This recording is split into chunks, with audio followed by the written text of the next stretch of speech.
Šiandien noriu aš jums parodyti ir pristatyti savo naują virtuvės draugę, tai karšto oro gruzdintuvę Frito. Ir išpakuoti, išbandyti kartu su jumis ir paragauti gamintą maistą.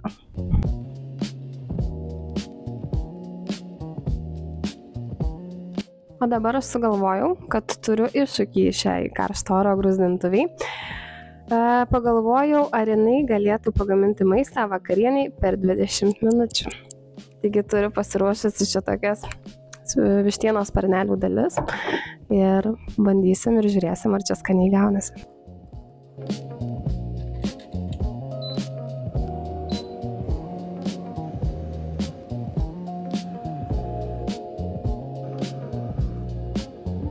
Na ką, iššūkis įvykdytas, gruzdintuvė išlaikė jį, iškepė skaniai, viduje minkšta, išorėje trašku ir dar greičiau negu per 20 minučių. Taigi jeigu ieškote karšto oro gruzdintuvės, atkreipkite dėmesį ir į šią Frito.